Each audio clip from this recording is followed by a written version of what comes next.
주 여호와의 말씀이니라. 보라, 날이 이를지라 내가 기근을 땅에 보내리니 양식이 없어 주림이 아니며 물이 없어 갈함이 아니요 여호와의 말씀을 듣지 못한 기갈이라.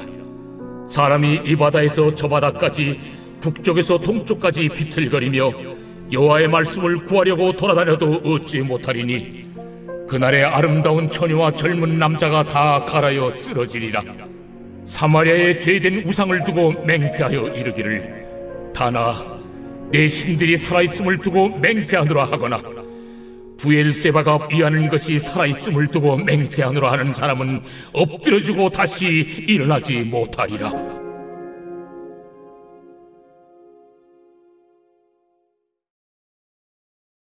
제9장.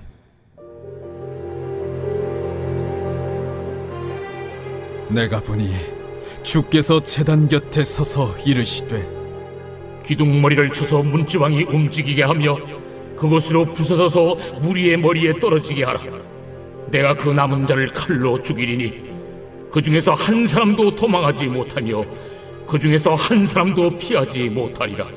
그들이 파고 수월로 들어갈지라도 내 손이 거기에서 붙잡아낼 것이요 하늘로 올라갈지라도 내가 거기에서 붙잡아낼 것이며 갈멜산 꼭대기에 숨을지라도 내가 거기에서 찾아낼 것이요 내 눈을 펴여 바다 밑에 숨을지라도 내가 거기에서 뱀을 명령하여 물게 할 것이요 그 원수 앞에 사로잡혀 갈지라도 내가 거기서 칼을 명령하여 죽이게 할 것이라.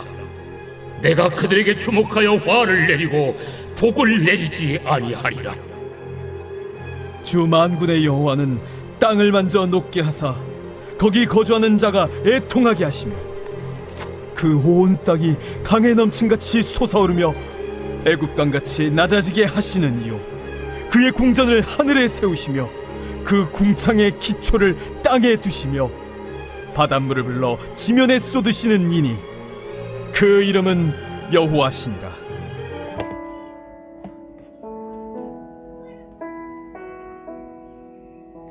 이 사람이 이 육의 양식을 먹어야 살듯이 이 사람의 영혼도 양식을 먹어야지 살 수가 있습니다.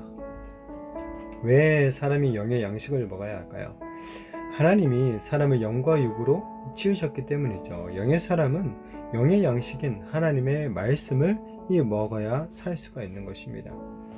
자, 하나님의 경고를 무시하고 거룩한 삶을 상실한 이스라엘 백성들에게 하나님은 이 기근을 내리세요. 근데 어떤 기근이냐면 말씀의 기근을 내리시죠. 하나님은 당신의 말씀을 사랑하는 자들에게 은혜를 베풀어 주세요. 그러나 하나님의 음성을 듣기 싫어하는 자들에게는 더 이상 말씀하지 않으시는 거죠. 이 사람에게 육의 양식이 필요하듯이 영에는 이 영의 양식인 하나님의 말씀이 필요한 것입니다. 하나님의 말씀은 사람에게 생명을 주고 사람을 진리의 길로 인도하기 때문이죠. 이 영적인 기근, 영적인 기갈은 하나님의 말씀을 멸시한 대가가 되는 거예요.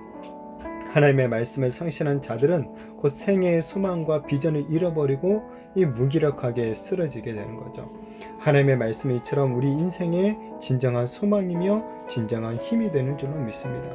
이 영의 양식이자 이 생명인 하나님의 말씀을 우리는 더욱더 그렇기 때문에 사랑해야 되는 것이죠. 자, 이 선지자는 하나님을 버리고 우상 숭배에 빠진 이스라엘에게 경고를 합니다. 사마리아는 바알과 거짓된 우상들로 변질되었고 이 단에는 북이스라엘의 초대왕 여로보암이 세운 금송아지 우상 제단이 있었어요. 부엘세바도 대표적인 우상 숭배 지역이었습니다. 이렇게 변질된 신앙으로는 하나님의 복을 누릴 수가 없는 거죠. 하나님은 이스라엘 백성에 의해 변질된 이 제단을 그대로 두지 않으시죠. 제단이 백성에 의해 변질되고 타락했을 때 하나님께서는 그것을 그냥 허무시는 거예요. 예수님께서도 보면 이 변질된 성전과 종교를 뒤엎으셨죠. 하나님은 변질된 제단을 이 제사를 받지 않으세요. 이스라엘은 변질된 제단과 함께 이 멸망을 당하게 될 것입니다. 기둥머리가 그들 위에 떨어져 압살당할 것이에요. 종교적 변절자들은 하나님의 심판을 피하지 못하는 거죠. 오직 순결한 믿음만이 결국 생명을 얻는 길이라는 것입니다. 성전을 참된 예배와 이 기도의 집으로 우리가 만들어야 될 이유가 여기 있는 거예요. 우리가 아무리 교회 예배당에 와서 수많은 예배를 드리고 수많은 기도를 드린다 할지라도 그것이 잘 이 변질되어져 버리면 그 예배를 하나님 받으시지 않는 거죠. 그렇기 때문에 우리가 정말 순전한 마음으로 이 예배를 드려야 되는 거예요. 자, 그리고 변절자들은 스올로 도망갈지라도 하나님의 손에 의해 붙잡힐 것입니다. 하늘 끝에 올라갈지라도 거기서 붙잡히게 될 거예요. 하나님의 심판에 피해 이 도망가거나 숨을 곳은 그 어디에도 없죠. 이 당시 갈멜산은 도피자들의 은신처로 사용되기도 할 만큼 험한 이 지형을 갖추고 있었어요. 하지만 이렇게 복잡한 갈멜산의 은신에 있다 할지라도 하나님의 눈은 피할 수가 없다라는 거예요. 설령 우리가 바다 깊은 곳에 숨을지라도 하나님은 이 바다뱀에게 명하여서 우리를 물게 하신다라는 거예요. 그리고 포로로 끌려갈지라도 칼을 명하여서 이러한 변절자들을 죽이게 하시는 거죠. 우리가 살 길은 뭡니까? 오직 하나님만을 온전히 신뢰하고 온전히 하나님의 말씀에 순종하는 길인 것이죠.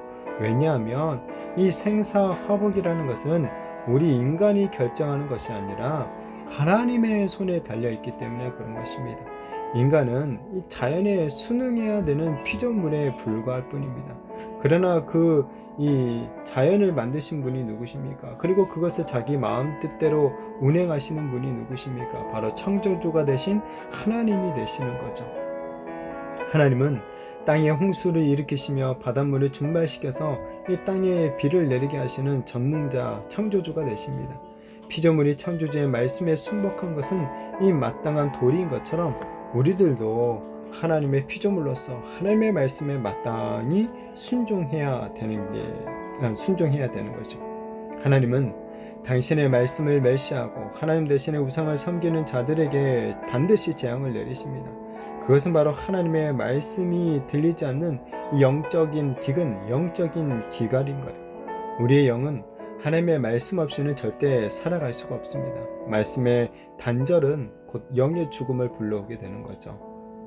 하나님의 말씀을 경외하는 자가 결국 영혼의 생명을 지킬 수가 있는 것입니다. 바라기는 정말 이 하나님의 말씀을 더욱더 사모하고 그 말씀을 가까이 함으로 말미암아 우리의 영혼이 나아가서 우리의 육신까지도 살아나게 되는 놀라운 은혜들이 있게 되어지기를 축복합니다. 정말 우리가 매일매일 더욱더 하나님의 말씀을 가까이 하며 정말 말씀이 없는 삶이 아니라 말씀이 우리의 삶을 인도해 나가는 그런 은혜가 넘쳐나는 그런 삶을 살아가는 생명의 길을 걸어가는 저와 우리 모든 손님들이 되시기를 예수님의 이름으로 축복합니다.